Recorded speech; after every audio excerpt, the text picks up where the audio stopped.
ছিল। সন্ধে হওয়া মাত্রই যে যার নিজের বাড়িতে ঢুকে পড়ত। কেউ কাউকে যতই ডাকুক না কেন, যতই মিনতি করুক, কেউ নিজের বাড়ির দরজা খুলত না। এমনকি তাদের আপনজন কেউ ডাকলেও তারা দরজা খুলত না। একদিন ওই গ্রামে শহর থেকে এক পরিবার ছুটি কাটাতে নিজেদের বাড়িতে এলো। তাদের এক সন্তান ছিল, নাম হলো গোলু। যেমন তার নাম তেমনি তাকে দেখতে। আসা মাত্রই গোটা গ্রাম জুড়ে সে দুষ্টুমি করে বেড়াতে লাগলো। কিন্তু সন্ধে হওয়া মাত্রই যেই না সবাই নিজের নিজের বাড়িতে ঢুকে দরজা বন্ধ করে দিল, গোলু তখন চিন্তায় পড়ে গেল। কারণ শহরে তো তার অনেক রাত পর্যন্ত খেলার, জাগার, পড়ার, টিভি দেখার অভ্যেস ছিল। সে জিজ্ঞেস করাতে তার কাকা উত্তর দিল, এক রাতে যখন উনি কাজ করে ফিরছিলেন।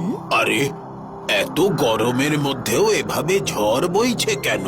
এটা কোনো ঝড় নয়, এটা আমাদের আসার সংকেত।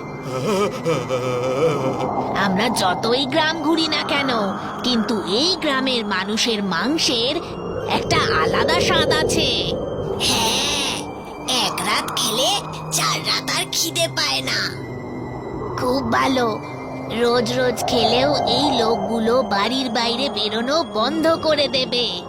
হ্যাঁ, ওরা তো জানেই না যে এখনো পর্যন্ত গ্রামের 12-13 জনকে আমরা খেয়ে ফেলেছি। আর কেউ জানতেও পারবে না, কারণ আজ পর্যন্ত আমাদের চোখ থেকে কোনো শিকার বেঁচে ফিরে যেতে পারেনি। চল, একেও সব সময়ের মতো আমি প্রথমে খাওয়া শুরু করি। দিদি, আজকে আমি আগে খাই? না, বড় দিদি আগে খাবে।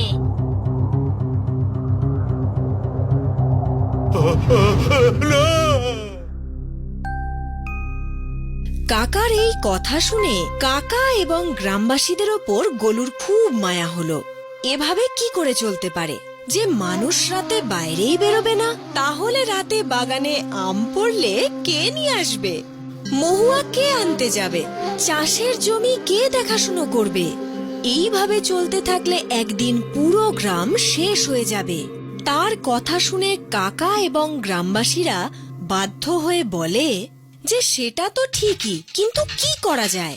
কিন্তু গোলু 2 রাত ঘুমোতে পারল না, আর বারবার তার কাকার বলা কথাগুলো মনে করতে লাগলো, আর কি উপায় বের করা যায় ভাবতে লাগলো।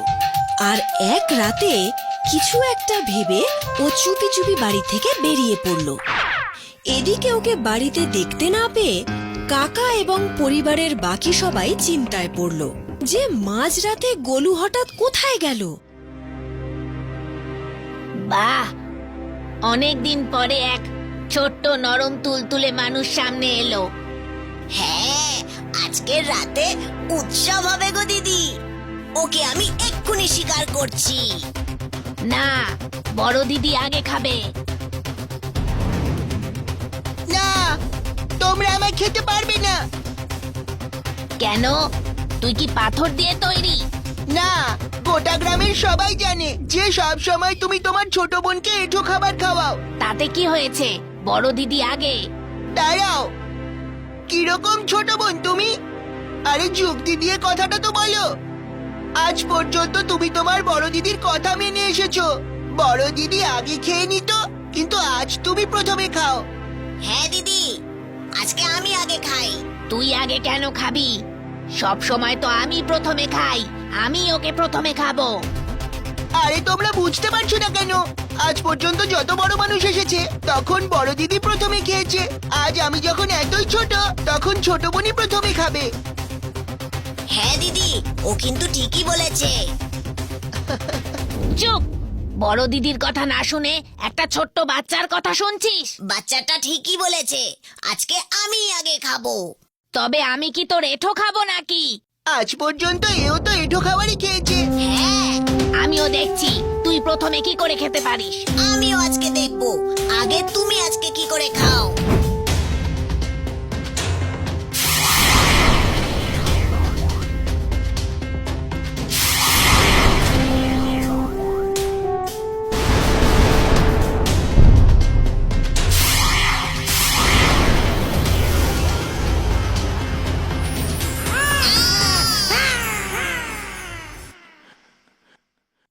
আরে আমাদের ডাইনির জীবন এই দাঁত আর নখের ওপরেই তো বেঁচে আছে।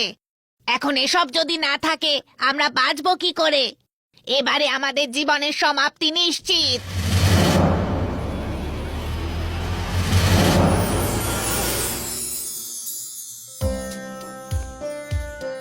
আরে গোলু বাবা, তুমি ঠিক আছো তো? হ্যাঁ কাকা, ওই দেখো তোমাদের ডাইনি কেমন জলের মতো তরল হয়ে গেল। হ্যাঁ, আমরা দেখেছি বাবা।